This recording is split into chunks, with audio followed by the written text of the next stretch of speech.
Has entrado al maravilloso mundo de la llave de los misterios. Entra, acompáñanos.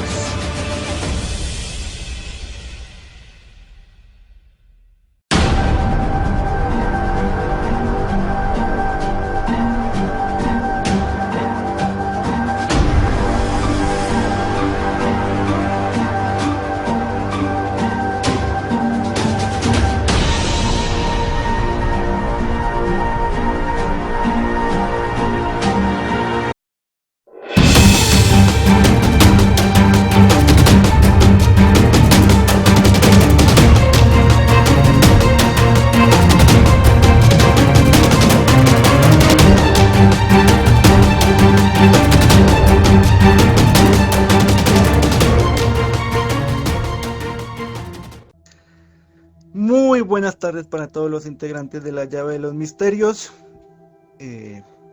Iniciamos en este momento con nuestro programa o esta charla o esta difusión de información que les traigo sobre Hyperborea. Les pido disculpas, era a las 3 de la tarde, tuve que tomarme 10 minutos de más.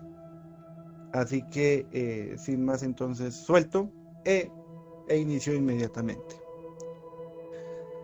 ¿Qué es Hyperborea en sí o todo lo que nos narran? Porque unos dicen puede ser un continente perdido, puede ser una humanidad, una frontera, pero realmente todo lo que en este momento se basa sobre Hyperborea no se sabe exactamente a ciencia cierta qué es, porque pues está hecho toda esta narración, toda esta historia sobre esta humanidad. Está hecho con diferentes fragmentos de diferentes lados del mundo que se han ido uniendo y han ido creando la historia sobre Hyperborea.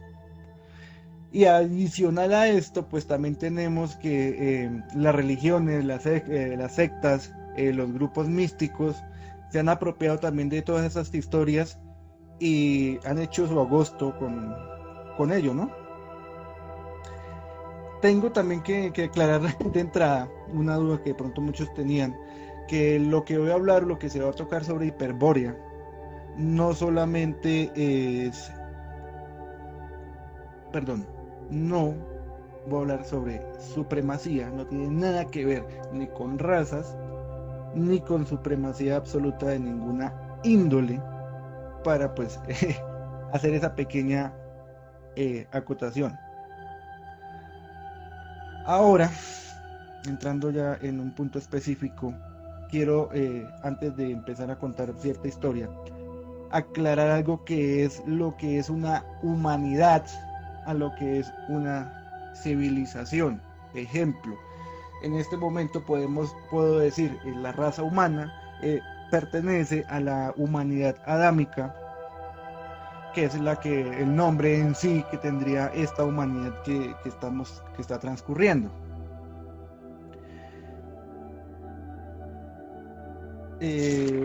Perdón. Hay algo que quiero mencionar y que es muy interesante, es la parte de que Hyperborea nos la han puesto o nos la pintan o han dicho que está en el norte, está en el polo norte,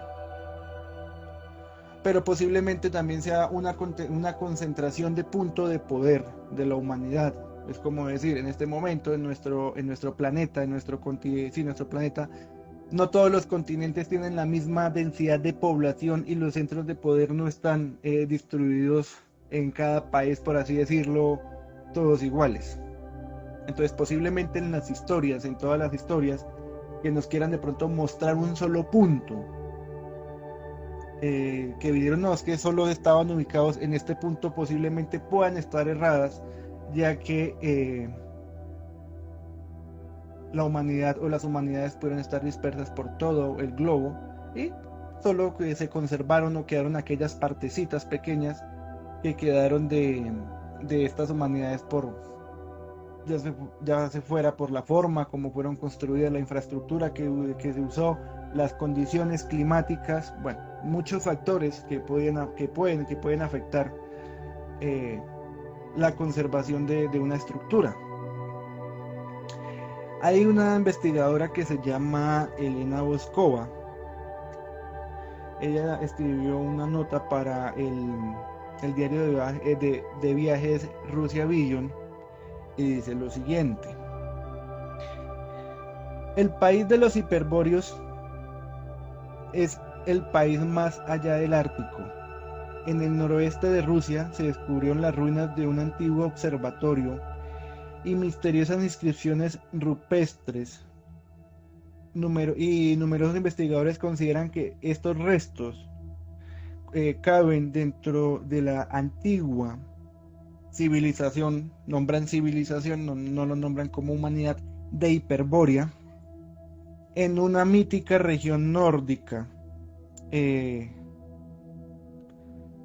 que abarca la parte de, podemos decir, Laponia, toda esta parte de Laponia y todo lo que es Rusia hasta el noreste de Rusia.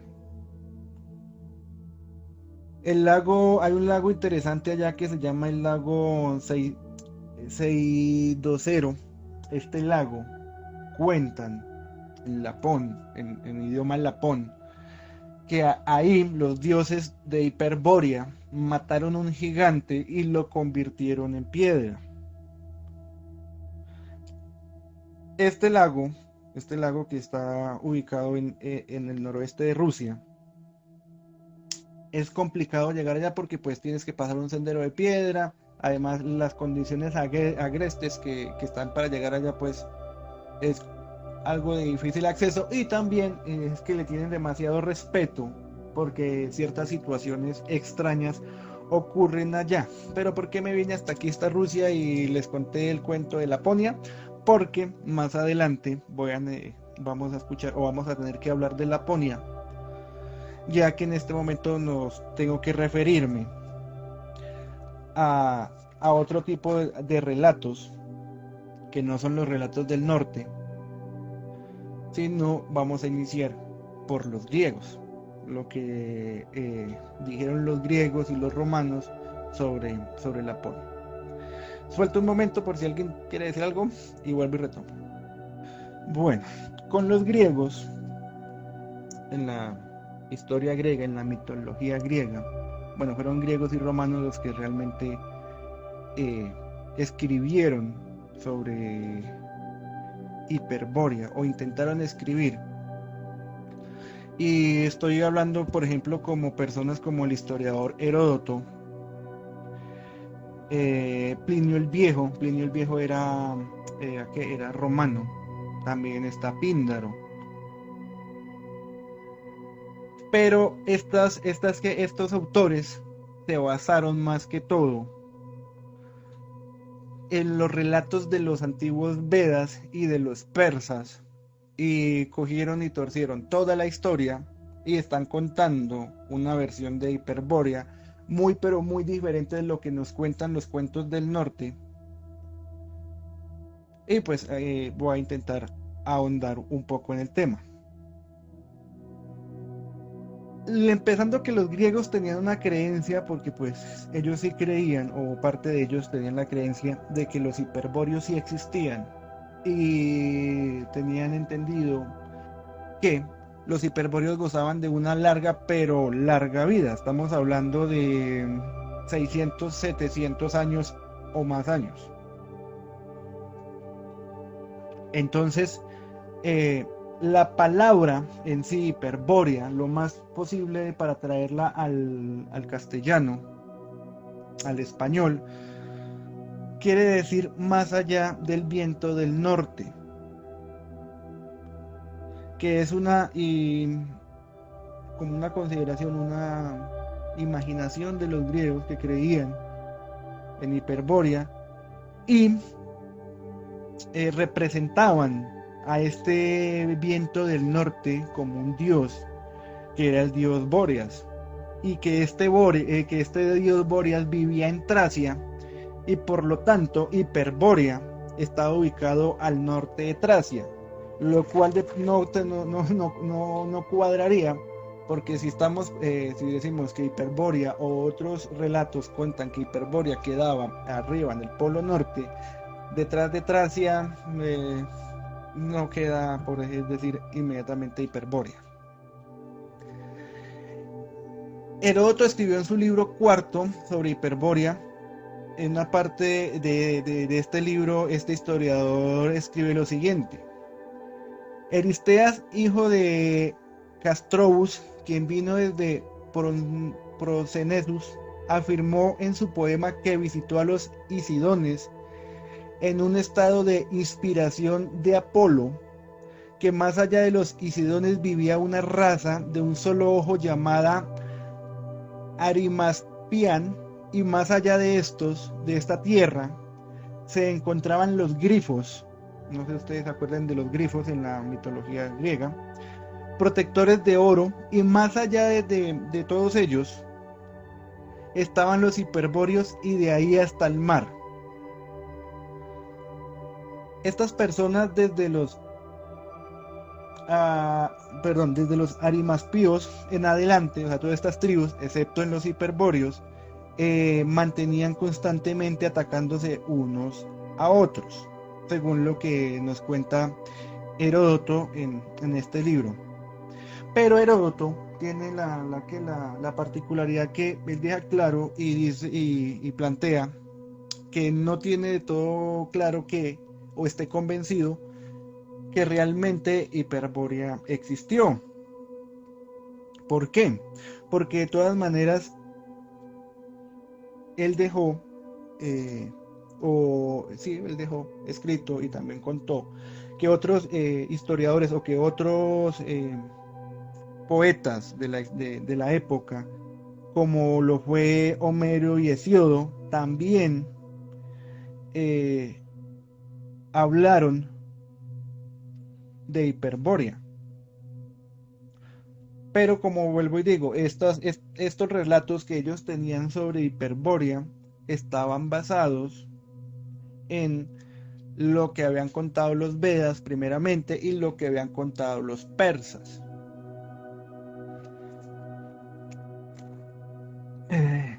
Corto y vuelvo, retomo. Hesíodo, por ejemplo, sin embargo, ha mencionado a los hiperbóreos, y también Homero en el Epigoni, pero el Epigoni, si ustedes de pronto saben o recuerdan, el Epigoni no sabemos en este momento si realmente lo escribió Homero o quién realmente escribió este poema. Heródoto señala que la mayoría de las historias son contadas por los habitantes de una isla, la isla de Delos, y la gran mayoría de historias que contaban en Grecia o se tenían conocida en Grecia, después Roma, provenían simplemente de esta isla, en la cual pues entonces en muchos relatos fue enaltecida, haciéndola acreedora de ciertas historias fascinantes. Uno de estos cuentos narrados por pone a la isla de por decirlo así, como como una metrópoli importante, juega un papel importante en la siguiente historia. Cuenta que una vez, o regularmente, no una vez, regularmente transportaban objetos sagrados de Hiperbórea a Delos. Pero estos sagrados eran empacados, eran enrollados en paquetes de trigo y eran transportados por los hiperbóreos hasta Estia y luego hacia el oeste, lo más lejos posible, pues que realmente la salida se mete al Adriático, y de ahí se pasaba inmediatamente de mano en mano a través de tribus vecinas, y de ahí hacían todo el recorrido para poder entregar estos objetos sagrados a la isla de Delos. No aclaran muy bien por qué estos objetos eran llevados a la isla de Delos, o por qué la isla de Delos era tan importante para los hiperbóreos. Luego de salir al Adriático, se seguía hasta, hacia el sur, hacia Donona, que era la primera comunidad griega en recibir digamos, a esta comisión que venía desde Hiperbórea e iba hasta la isla de Delos, y luego iban hasta el Golfo de Maliá, donde cruzaban el Uebea, y de ahí llegaban al puesto de Caristos, y de ahí eran llevados hasta la isla de Delos. ¿Y por qué eran transportados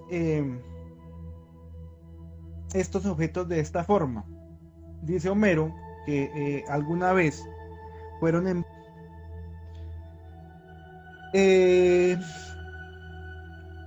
son veneradas con un ritual donde los niños y las niñas de Delos, antes de casarse, las niñas se cortaban un mechón de su cabello, lo envolvían en un uso, no sé cómo lo llaman en cada país, como un tubito, y lo colocaban en las tumbas de estas dos mujeres hiperbóreas que estaban enterradas o que están enterradas dentro del templo de Artemisa en la isla de Delos.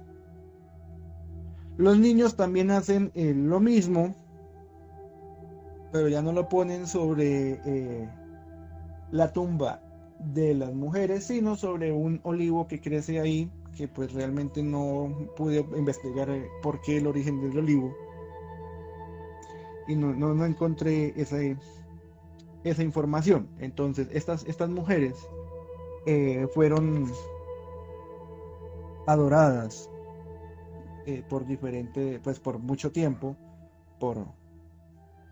y tomó como costumbre en la isla de Delos.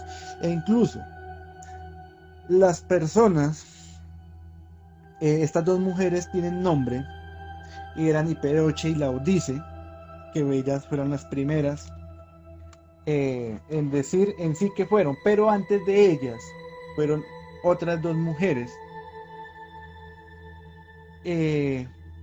a la isla de Delos. Y aquí es algo muy interesante, porque estas otras dos mujeres que fueron antes de la isla de... Hola amigo, ¿qué tal, John? Saluditos hasta Colombia. Aquí el Pequeño Príncipe. ¿Hay una data respecto a una fecha exacta donde habrán ocurrido supuestamente estos hechos? ¿O es parte de la magnífica cultura griega que tenían para ejemplificar dioses y ese tipo de mitos, cambios?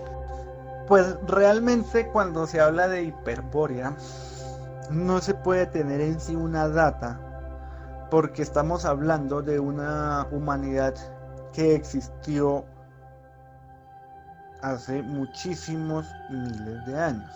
O sea, ya tanto así que Hiperbórea es casi como un mito, como un cuento fantástico, como lo decía al principio, que muchas veces es considerado hasta un continente perdido, lo han llegado a considerar.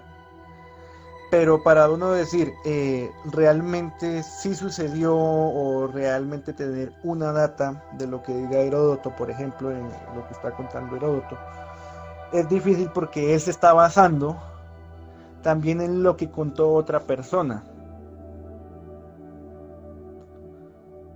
Bueno, continuando con la historia, estas dos mujeres que fueron antes, que fueron acompañadas por los propios dioses, fueron Arge y Opis. Que estas mujeres también quedaron en esta isla, también murieron en la isla, y estas no fueron enterradas dentro del templo, y eso que fueron las primeras que fueron, estas fueron enterradas detrás del templo de Artemisa. Recordemos que las otras dos fueron enterradas dentro del templo de Artemisa. Ahí también Heródoto menciona a otro poeta, y no es tan, o sea, sí menciona a una persona, las historias de Avaris, pero realmente para uno o encontrar a Avaris, lo único que se denota es que Avaris posiblemente, y es una teoría, posiblemente, él simplemente fuera un hiperbóreo, o tal vez hasta un dios hiperbóreo, tanto que Avaris caminaba por todo el mundo con una flecha y no tenía necesidad de comer. Pero en sus libros Heródoto no lo narra, no sé por qué no se conservó nada sobre Avaris. Entonces era sobre en esa época Avaris, lo que él contó sobre Avaris, pero era para, digamos, un cuento que contó y no fue nunca escrito, o hasta el momento no se ha encontrado un escrito más profundo sobre Avaris. Ahora, hay un señor que se llama Plinio el Viejo. Él es un naturista romano, que él también escribió sobre Hiperbórea en su libro cuarto, y él sí intenta dar una ubicación de Hiperbórea, porque lo que hizo Heródoto simplemente se fundamentó en otras fuentes, y ahí así evitó el problema de que le preguntaran o que le dijeran a Heródoto, bueno, ¿dónde? Señale, venga, señale un punto, porque pues realmente así era imposible, ya que él estaba citando, o citaba también no tanto a Homero, también, o sea, como los dos autores anteriores que les dije que les daba, pero también hubieron poetas menores, por así llamarlos, los cuales también contaron sobre Hiperbórea. Pero este señor, Plinio el Viejo, sí se atrevió a dar una explicación más detallada, queriendo decirlo así, sobre dónde se encontraba Hiperbórea. Y él dice, a lo largo de la costa del Mar Negro, hasta el río Tanais, también conocido como río Don, se encuentran los Maeostaoe, del cual el lago deriva su nombre, y luego está el lago Arimaspi, que está en la parte posterior, y luego de ahí se pasa a las montañas de Ripaén y a la región conocida como Terodoros, debido a la perpetua caída de nieve. Pero lo que realmente Plinio está describiendo ahí no es la llegada de donde está realmente Hiperbórea, porque lo que está él nombrando es la región norte de Escandinavia. Entonces, en la región de norte de Escandinavia, de ahí hacia allá todavía falta mucho terreno para poder ubicar a lo que son los hiperbóreos. En este momento de aquí voy a saltar a otro investigador más reciente, así que si de pronto alguien quiere decir algo, entonces suelto y vuelvo y retomo. No, pues está interesante, ¿no? La localización de Hiperbórea. Es otra, digamos, lugar igual que la Atlántida, ¿no? La Atlántida se especula que pues la Atlántida estaba en X lugar y se presume de que pues por ahí está, ¿no? Cerca de, ¿qué diríamos, no? De España, por ahí, por esos lugares está un lugar donde hace remolino y bueno, está como una isla perdida, ¿no? Pero debido a una catástrofe, pues se murió la Atlántida. Y luego mencionas ahí una ciudad de Avaris. Esa ciudad de Avaris parece ser que la fundó Ramsés, o más o menos en ese lugar de donde está, pues ahora sí que no sé si te refieres a Avaris. Estamos hablando prácticamente como de 2000 años antes de Cristo. La cronología, ¿no? Entonces, si este señor que estás hablando de Heródoto está dando señal de una tierra de Avaris que existe ya, digamos, en el lejano Egipto, y que de ahí todavía no se sabe dónde estaba Hiperbórea, pues ahora sí que es como un paradero desconocido. Cambio. Y pues sí, tiene, o sea, Hiperbórea tiene mucho y mucho que ver también con Atlantis. ¿Por qué? Porque es que los Atlantes son descendientes, por así llamarlo, de los hiperbóreos. Entonces, tiene mucho, o sea, mucha fantasía, pero es que los hiperbóreos son muchísimo anteriores, por ejemplo, a la civilización egipcia. O sea, están mucho más atrás de los atlantes. Entonces no estamos hablando, digamos, de 6.000, 20.000, 100.000, sino estamos hablando de una cantidad considerablemente alta. ¿De qué? De años, de tiempo. Entonces, en sí, como lo decía al inicio, Hiperbórea en este momento, para usted ponerla en una línea de tiempo, es casi imposible, porque es que no hay una forma en sí cómo demostrar o cómo sostener que Hiperbórea existió. Empezando por ahí, cómo sostener que Hiperbórea existió. Porque pues sí, hay algunos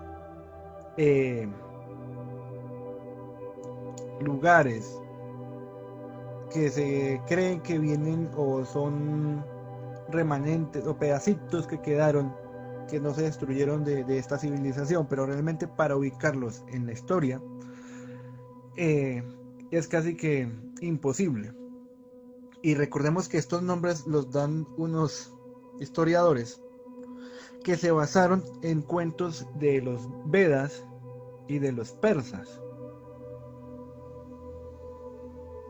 ¿Y por qué en cuento de Vedas y persas? Porque toda esta tradición viene de allá y viene de las migraciones indoeuropeas que se han marcado y se han quedado en ciertos lugares de Europa, y que han, por decir hecho, han conservado aún más esta tradición o esta historia, esta memoria, y la tienen ellos. Es que el caso, como hace rato les nombraba yo, Laponia. Laponia tiene mucha historia, cuento infantil, que narran historias atlantes, que a su vez estas historias atlantes son historias de Hiperbórea. Entonces esto es muchísimo más antiguas que lo que nosotros llegamos a considerar, o que de pronto muchas veces la ciencia puede llegar a considerar. Pero bueno, espera que yo me estoy desviando un poco del tema. Resulta que en India, hace más o menos unos 150 años, nació un sabio que ayudó de primera mano a un personaje que creo que aquí todo el mundo conoce, que es Gandhi, en la liberación de la India, de su nación. Y su nombre real, es irreal, era Baltilak. ¿Quién es este señor? ¿Quién es Baltilak? Baltilak era un genio matemático, que también fue periodística, político, un completo experto en idiomas. Él sabía hablar perfectamente alemán, sabía perfectamente hablar inglés, el lituano, pero también era un experto en sánscrito y en escritura de Devanagari. La escritura de Devanagari es una escritura especial hindú. Quieren por favor buscarla, o alguien que me colabore buscando escritura de Devanagari con V de Devanagari, y postérmela ahí, se lo agradecería mucho. Y también él venía, pues, gracias a eso también de una familia, o su padre también era un sabio, y por eso llevó a que Tilak fuera un experto en literatura védica, que adicionalmente también entendía unos idiomas que en este momento pues ya no se hablan, que ya son, podemos decir que son lenguas muertas, que es el prácrito, maratí y saurasení. Son lenguas muertas. Entonces pues era un experto en estos idiomas, y pues esto le daba la capacidad también de poder leer mucho texto antiguo, Veda, porque pues recordemos que para los Vedas y para muchas otras culturas, en su idioma, no es lo mismo el Veda al Veda antiguo, al Veda arcaico, porque son 3 evoluciones del idioma totalmente diferentes.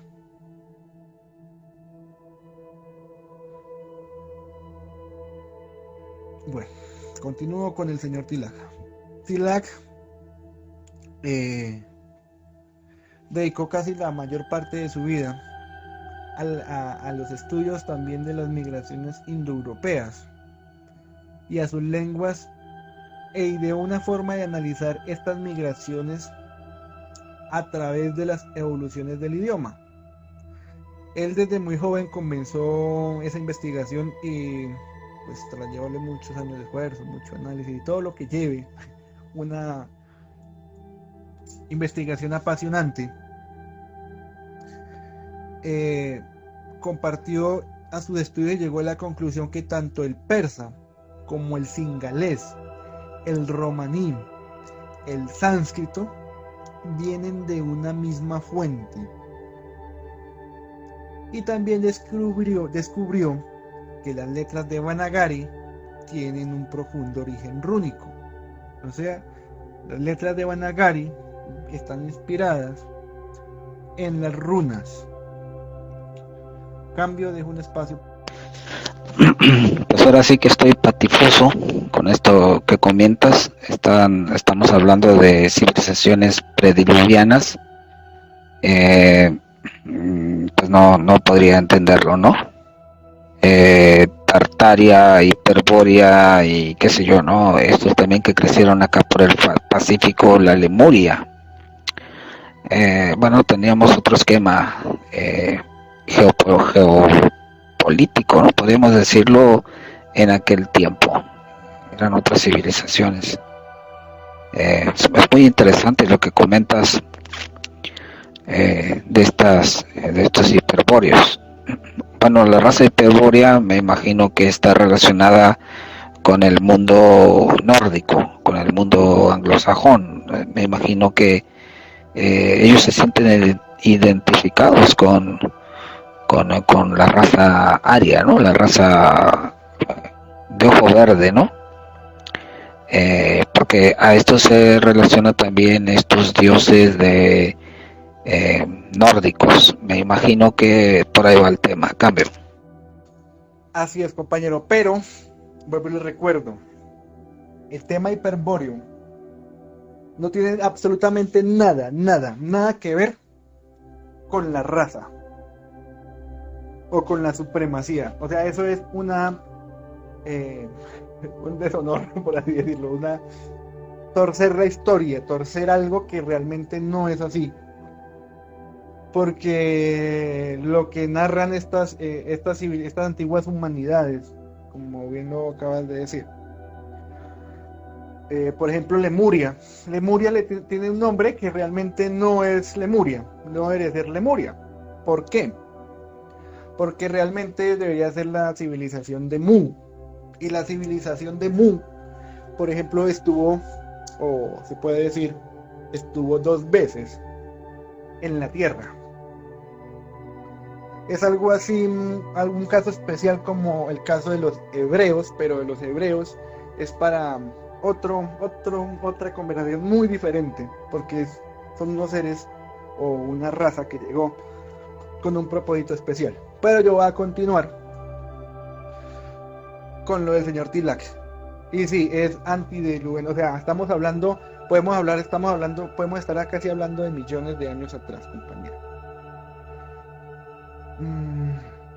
El Tilac, con sus descubrimientos, continuó con su investigación inclinada a crear o hacer un vínculo de ese origen con las tierras polares de Europa, llegando a analizar la cultura celta y la cultura vikinga, y en lugares tan remotos como Islandia y Groenlandia, se dirigió él a lo largo de su investigación.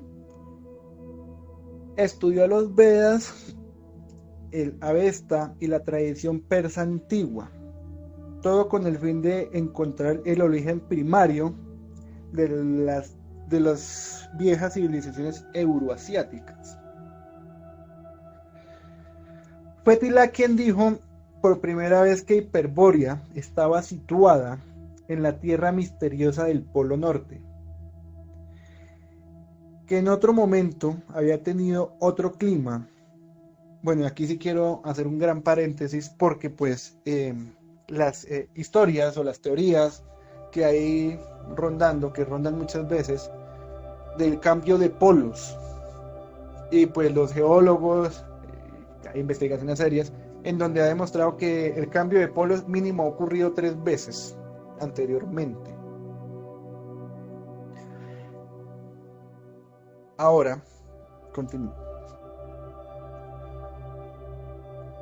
En otro momento había tenido otro clima y que había sido un territorio habitado por seres supremamente especiales. Y también se entiende que esos seres, o estas personas, o esta civilización, emigraron hacia territorios mucho más sureños, hacia las islas como la Atlántida, por ejemplo, que hoy en día ya no existen, porque pues ciertas islas podemos decir que no existen, porque yo sí me atrevo a decir que la Atlántida fue todo el planeta, pero con los centros de poder podemos decir que se concentró la historia en ciertos puntos nada más. Pero yo vuelvo y digo, una humanidad ocupa todo el globo.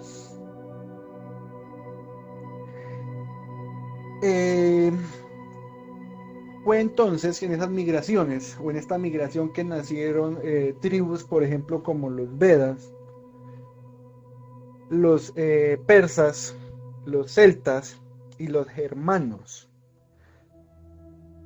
Y estos coincidencias o estos conocimientos ya se han validado por la ciencia, confirmando que el grupo de lenguas de estos antiguos pueblos tienen raíces mutuas y todas son indoeuropeas, o sea, todas vienen solo de una rama primitiva de un idioma. En el siglo XX, otras grandes naciones continuaron investigando Hiperbórea. Ya podemos ver lo que pasó de pronto con la fascinación o el fanatismo que llevó a hacer los nazis todo lo que hicieron, ¿no? Que intentar crear una raza aria pura, pero que realmente es porque todo fue mal interpretado. Pero hay algo ahí que cabe aclarar. Lo que es Alemania, lo que es cierta parte de Francia, España, Inglaterra, de ahí hacia arriba, hacia Países Bajos, todo este tipo de, toda esta área, tienen cuentos antiguos, cuentos religiosos, que en la Segunda Guerra Mundial fueron erradicados por completo, que narraban historias muy diferentes de los atlantes a lo que los nazis realmente quisieron hacer, quisieron dar a entender lo que realmente era una raza pura. Y ahí es donde viene ya toda esa barbarie que conocemos. Hiperbórea,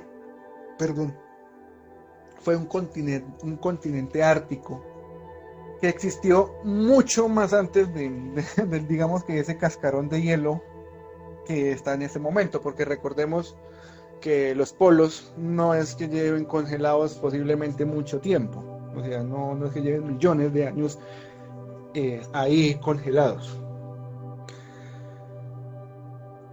Y un elemento muy curioso del origen y de la variedad de los nombres con la que se refieren a Hiperbórea, porque hay muchas narraciones que le han dado a Hiperbórea otros nombres, pero que realmente todas se están refiriendo a lo mismo.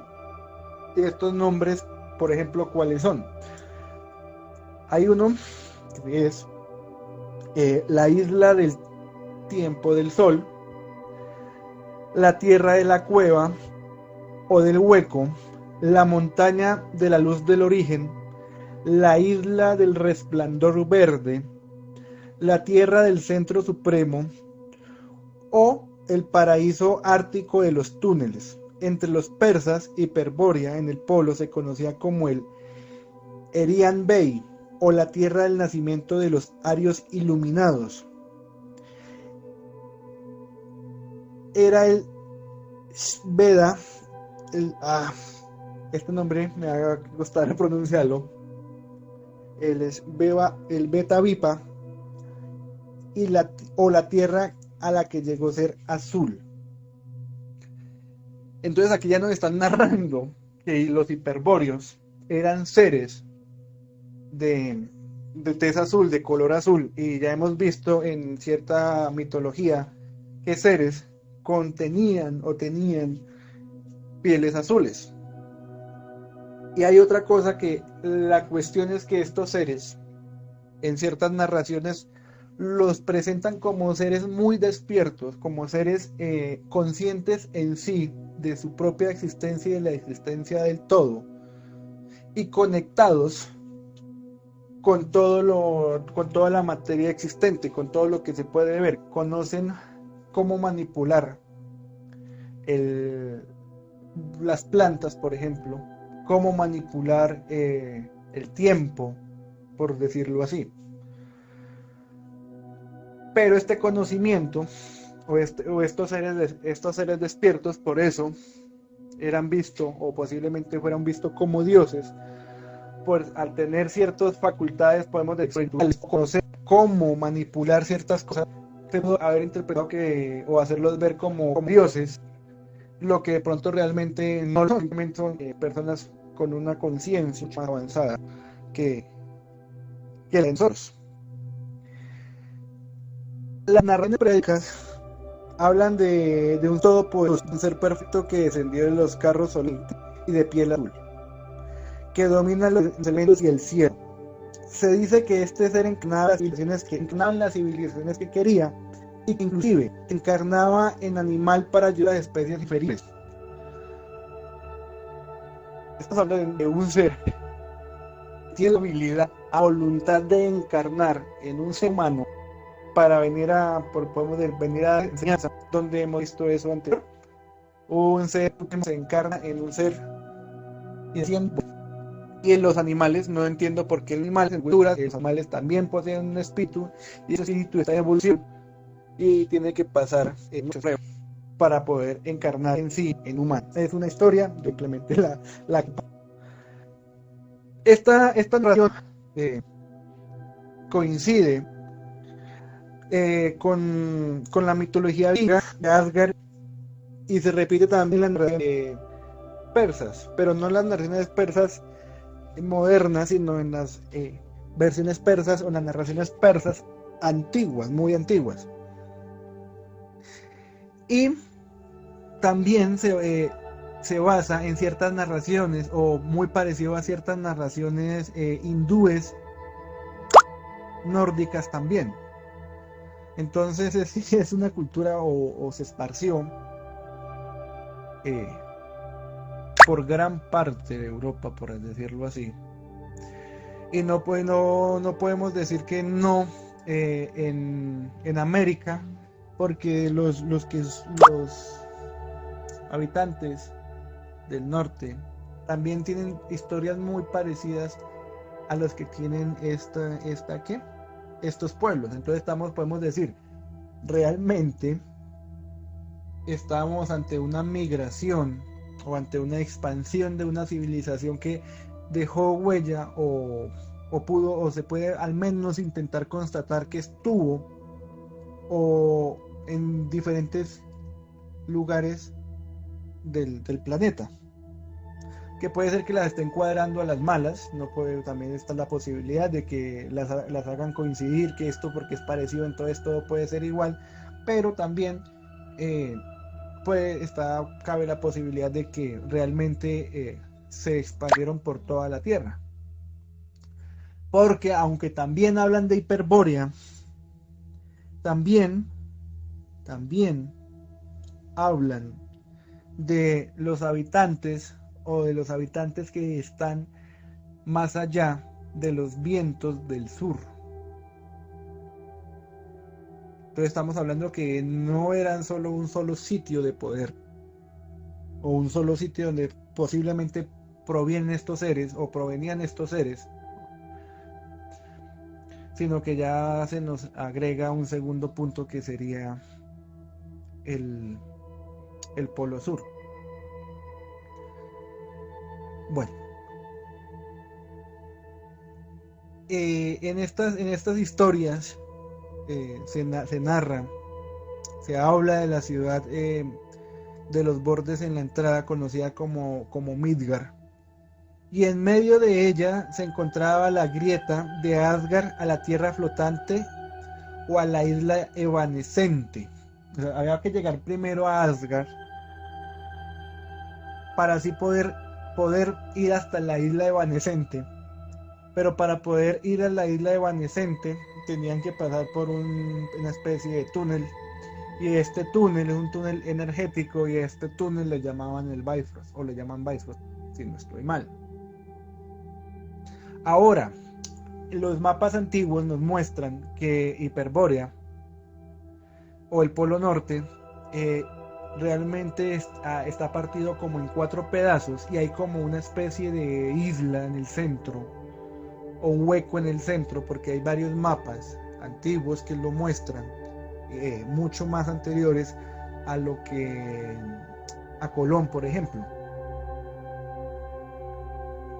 Mapas que llegó en sí a tener en su poder el mismo Carlomagno, y estamos hablando de una gran diferencia de tiempo. Bueno, ahora que estamos hablando sobre el norte, sobre Islandia y toda esta parte, en esta parte hay muchísimas historias que se presentan sobre Hiperbórea. Pero para poder entrar más en materia, necesito contarlo en otro espacio diferente, porque se nos llevaría muchísimo más tiempo del que me he tomado en este momento para hablar de Hiperbórea. Lo voy a dejar hasta acá para el corte de YouTube. Pero eso no quiere decir, muchachos, que no vamos a seguir hablando en este momento en adelante. Ya vamos, no voy a tomarme yo solo la sala, la voy a abrir ahora sí, totalmente, para que comentemos, hablemos sobre el tema, alguna pregunta si yo la puedo responder, porque realmente no soy todavía muy ducho en el tema.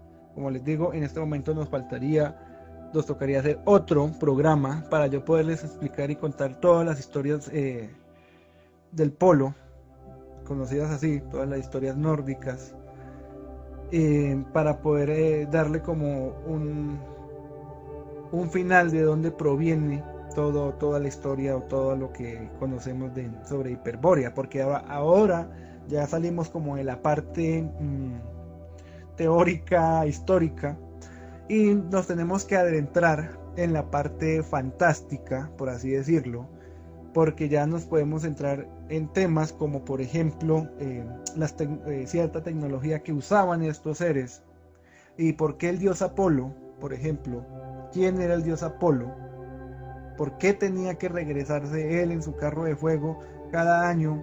Perdón, cada año no era, cada 9 años. Venga, a ver, primero 10 cada 10 y cada 8 años. A Hiperbórea a tener para rejuvenecer. Realmente ir a Hiperbórea, ¿qué hacían? ¿Era una ciudad gigante tecnológicamente avanzada, una civilización? ¿O era un puente, o es un puente posiblemente entre esta tierra y una tierra hueca? Aquí se abre la polémica. Cambio.